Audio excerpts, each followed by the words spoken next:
Movie की starting एक Stephen Fleming नाम के मिडिल एज के बंदे से होती है, जो कि कभी एक फिजिशियन हुआ करता था, लेकिन अब वो पॉलिटिक्स में एंटर कर चुका है और वर्तमान समय में वो एक कैबिनेट मिनिस्टर भी है। फ्लेमिंग लंदन में अपनी बेटी के साथ रहता है। उसका एक बेटा भी है जिसका नाम मार्टिन है। उसका बेटा बाय प्रोफेशन एक जर्नलिस्ट है, जो कि नई नई जगहों पर जाता रहता है। स्टीफन एक पार्टी के रिसेप्शन में था। उसे वहाँ पर एक एना नाम की लड़की नजर आती है, जो कि उसके बेटे मार्टिन की गर्लफ्रेंड थी। एना और स्टीफन नॉर्मली बातें करने लगते हैं और इन्हीं बातों के दौरान वो एक दूसरे के प्रति आकर्षित हो जाते हैं। एना से मिलने के बाद स्टीफन का कहीं भी मन नहीं लग रहा था। वो बार बार एना को ही वॉच किए जा रहा था। एना के साथ भी सेम यही कंडीशन थी। उसका भी मन नहीं लग रहा था, वो भी स्टीफन को बार बार देखे जा रही थी। एना एक ब्रिटिश डिप्लोमेट की बेटी है। एक दिन मार्टिन अपनी गर्लफ्रेंड एना को अपने घर पर लंच के लिए लेकर जाता है। मार्टिन एना को अपनी फैमिली से इंट्रोड्यूस करवाता है, लेकिन स्टीफन एना से ऐसे बिहेव करता है जैसे कि वो पहली बार मिले हों। लेकिन उन दोनों को देखकर ये साफ नजर आ रहा था कि उन दोनों के बीच में सेक्सुअल इंटेंशन है। मार्टिन की माँ उससे कहती है कि एना उसको कुछ खास पसंद नहीं है, लेकिन मार्टिन की एना पहली पसंद थी, इसलिए उसे वो छोड़ नहीं सकता था। वो उसे प्यार भी करता था। एक दिन एना स्टीफन को चुपके से कॉल करती है। वह उसको मिलने का समय देती है और जगह भी बताती है कि यहाँ पर तुमको आना है। स्टीफन वहाँ पर पहुँच जाता है और वहाँ पर पहुँचने के बाद वो दोनों एक दूसरे से कोई भी बात नहीं करते हैं और इंटीमेट हो जाते हैं और वहाँ पर आपस में संबंध बना लेते हैं। अगले दिन मार्टिन को प्रमोशन मिल जाता है। वह अपने डैड को बताता है और स्टीफन बहुत खुश हो जाता है। इस खुशी को सेलिब्रेट करने के लिए वो लोग एक होटल में जाते हैं और वहाँ पर वो लोग एना को भी बुलाते हैं सेलिब्रेट करने के लिए अपने साथ में। और खाना खाते खाते मार्टिन की माँ एना से पूछती है उसके परिवार के बारे में। एना बताती है कि उसकी माँ कई बार 4-5 शादियाँ कर चुकी है, जिसकी वजह से वो अलग अलग जगहों पर शिफ्ट होती रहती है। उसका एक 16 साल का भाई भी था, जो प्यार के चक्कर में आकर उसने 16 साल की उम्र में ही सुसाइड कर ली थी। मार्टिन ऑफिस के लिए लेट हो रहा था। वो एना को चलने के लिए कहता है ताकि वो उसके घर पर जाकर छोड़ सके, और वो एना को लेकर निकल जाता है और उसको उसके घर के पास में जाकर छोड़ देता है। स्टीफन से रहा नहीं जाता है। स्टीफन भी उसका पीछा करते हुए वहीं पर पहुंच जाता है जहाँ पर उसने एना को छोड़ा था। वो स्टीफन एना के पास जाता है और उससे मिलता है। उससे कहता है कि मैं तुम्हारे बिना नहीं रह सकता हूँ। मैं तुमको खाने की टेबल पर ही टच करना चाहता था, लेकिन सभी लोगों के होने की वजह से मैं तुमको टच नहीं कर सका। और वो लोग वहाँ पर इंटीमेट होने लग जाते हैं। तभी एना अपने भाई के बारे में स्टीफन को बताती है और उससे कहती है कि मेरा भाई मुझसे ही प्यार करता था और मेरे बॉयफ्रेंड ने मुझको एक बार किस किया, ये देखकर मेरे भाई ने सुसाइड कर ली थी। स्टीफन एना को एक कॉन्फ्रेंस में चलने के लिए कहता है, लेकिन एना मना कर देती है और उससे कहती है कि जैसा चल रहा है वैसा ही चुपचाप चलने दो। वो अपने घर आता है तो घर आकर उसे पता चलता है कि एना और मार्टिन वीकेंड के लिए कहीं बाहर घूमने गए हैं और उसका कहीं भी मन नहीं लग रहा था। अब वो कॉन्फ्रेंस में को बीच में छोड़कर ही पेरिस पहुंच जाता है, जहां पर वो दोनों वीकेंड के लिए गए थे। वहां पर जाकर वो एना से मिलता है। वो वहीं पर एना के साथ इंटीमेट हो जाता है। अब उस पर एना का जुनून सवार हो रहा था। वो एना के बिना नहीं रह सकता था। वो एना से अपने साथ रहने के लिए बोलता है।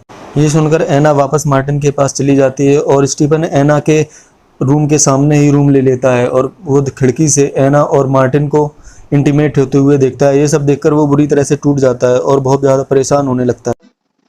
रणवीर जी, अरे यार अब इसकी हिम्मत चलेगी। स्टीफन अब हमेशा के लिए एना के साथ रहना चाहता था और वह उसके लिए अब अपनी फैमिली तक को छोड़ने के लिए तैयार था। उसने इस बात को एना को बताया, लेकिन एना इसके लिए बिल्कुल तैयार नहीं थी, क्योंकि वह उसके साथ सिर्फ और सिर्फ फिजिकली रिलेशन रखना चाहती थी। वह उससे पार्क में मिलता है और उससे ये सब सारी चीज़ें बताता है। एना स्टीफन को विश्वास दिलाती है कि वो जब तक मार्टिन के साथ रहेगी तो वो और तब तक वो हमेशा उसके साथ ऐसे ही रहेगी और उसका रिलेशन भी ऐसे ही चलता रहेगा जैसा कि अभी चल रहा है। अब स्टीफन पर एना का भूत सवार हो चुका था। एक दिन स्टीफन एना के घर बिना बताए ही पहुंच जाता है। उसके घर में जाकर वह देखता है कि वहां पर उसका एक्स बॉयफ्रेंड भी आया हुआ है। उसको ये सब देखकर बिल्कुल भी अच्छा नहीं लगा। उसे समझ में आ गया था कि एना उसे चीट कर रही है और स्टीफन वहां से चला जाता है। लेकिन पीटर के जाने के बाद स्टीफन तुरंत ही एना के पास फिर वापस पहुंचता है। उसके पास वापस आकर वो एना से पीटर के बारे में पूछता है, तो एना बताती है कि उसका पहला बॉयफ्रेंड पीटर है। जब वो पीटर के साथ किस कर रही थी तो उसके भाई ने उसको देख लिया था और उससे बहुत ज़्यादा नाराज़ हो गया था। उसके बाद उसके भाई ने उससे कहा था कि तुम कितने आदमियों के साथ एक साथ रिलेशन रखना चाहती हो। उसके बाद अपने भाई के गुस्से को देखकर वो अपने आप को कमरे में बंद कर लेती है और उसका भाई उसको काफ़ी देर तक दरवाजे पर पीटता रहता है। वो बुलाता रहता है, लेकिन वो दरवाज़ा नहीं खोलती है। जब उसके भाई की आवाज़ आनी बंद हो जाती है तो वह दरवाज़ा खोलती है और बाहर जाकर देखती है उसके भाई ने सुसाइड कर ली थी। तो वह बहुत बुरी तरह से टूट गई थी। अपने भाई के मरने के बाद बहुत बुरी तरह से टूट गई थी। इसके बाद पीटर ने उसका बहुत अच्छी तरह से सपोर्ट किया था और पहली बार वो पीटर के साथ तभी इंटीमेट हुई थी। वो पहली बार उसने पीटर के साथ ही संबंध बनाए थे। इनक्रेड अपना बर्थडे सेलिब्रेट करने के लिए अपने फादर के घर आती है और मार्टिन ने एना को भी वहाँ पर इनवाइट किया था। एना को देखकर इंग्लेड को बिल्कुल ही अच्छा नहीं लगा था। जब सभी लोग खाना खाने लगते हैं तो मार्टिन कहता है कि उसे लाइफ में कभी भी किसी भी चीज़ की कमी महसूस नहीं हुई, उसे सिर्फ अपने फादर की कमी महसूस होती है, क्योंकि उसके फादर के पास कभी भी अपने बच्चों के लिए बिल्कुल टाइम नहीं होता है।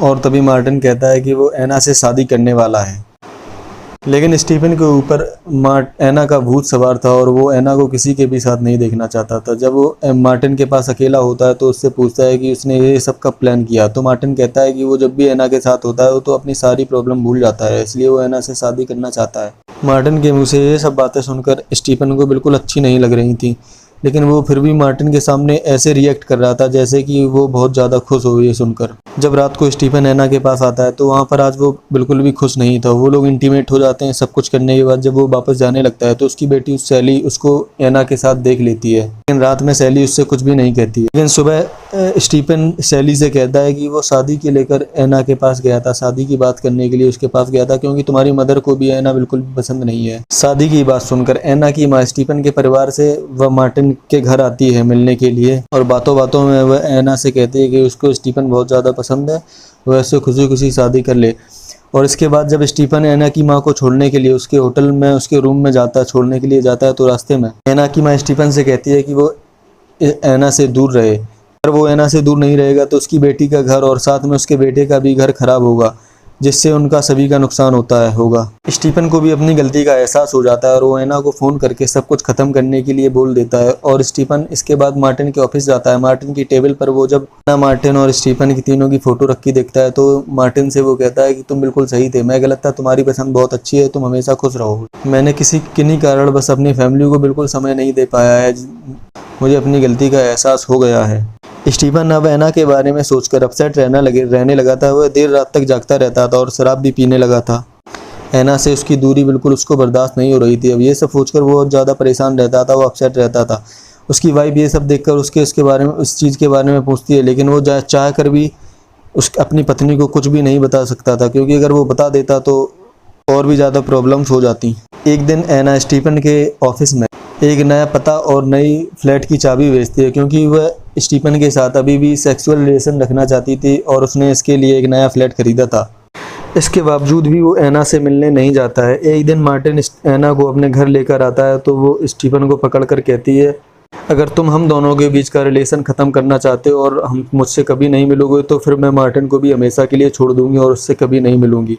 ये सब सुनकर अगले दिन स्टीफन एना के उस फ्लैट पर चला जाता है जिसकी एना ने उसको की दी थी और पता बताया था। एना उसका पहले से ही इंतज़ार कर रही थी और स्टीफन के आने के बाद एना स्टीफन से लिपट जाती है और वो दोनों आपस में इतनी बुरी तरह से खो जाते हैं। एना और स्टीफन दोनों एक दूसरे में इतनी बुरी तरह से खो चुके थे कि उन्होंने दरवाज़ा भी बंद नहीं किया था और उसकी दरवाजे की दरवाजे में ही लगी हुई थी। उस फ्लैट पर अभी भी कंस्ट्रक्शन का काम चल रहा था, जिसकी वजह से मार्टिन वहाँ पर आता है और उस रूम में की लगी देखता है और उस रूम से के पास जाता है। उसको वहाँ पर बहुत सारी आवाज़ें सुनाई देती हैं। एना और मार्टिन की आवाज़ों को सुनकर वो रूम के पास जाता है। वह दरवाजे को खोलता है।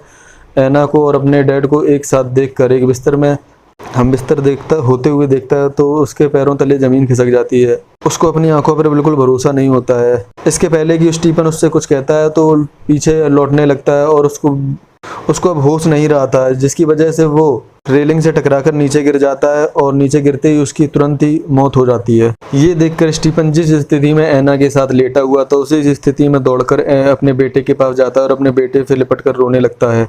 एना ये सब देखकर पीछे से चुपचाप निकल जाती है और तभी पुलिस भी वहां आ जाती है और पुलिस स्टीफन से पूछताछ करती है। वह स्टीफन को छोड़ देती है और ये खबर पूरी तरह से पूरे शहर में फैल चुकी थी। वह जब घर अपने वापस आता है तो उसकी पत्नी का बहुत बुरा हाल था। वो अपने बेटे के गम को बर्दाश्त नहीं कर पा रही थी। उसकी पत्नी अब आपाक हो चुकी थी और अपने बेटे के गम को लेकर बहुत ज़्यादा परेशान हो रही थी। वह उल्टी सीधी हरकतें कर रही थी। स्टीफन उसे कुछ गोलियां देकर सुला देता है। इसके बाद जब वह सुबह उठती है तो उससे पूछती है कि क्या तुमने मुझसे कभी प्यार किया भी था? अगर मार्टिन वहाँ पर नहीं जाता तो हम दोनों को धोखा ऐसे ही हमेशा देते रहते और ये सब हमेशा ऐसे ही चलता रहता। मूवी को 7 साल बाद दिखाया जाता है जहाँ पर स्टीफन अकेला रहता है और स्टीफन से जब पूछा जाता है तो उसको वो बताता है कि उसने आखिरी बार स्टीफन एना को और पीटर को एक साथ एक एयरपोर्ट पर देखा था और उसके साथ एक बच्चा भी था। इसका मतलब था कि एना ये पुरानी सारी बातें भूलकर अपनी लाइफ में आगे बढ़ चुकी थी और वह खुश भी थी।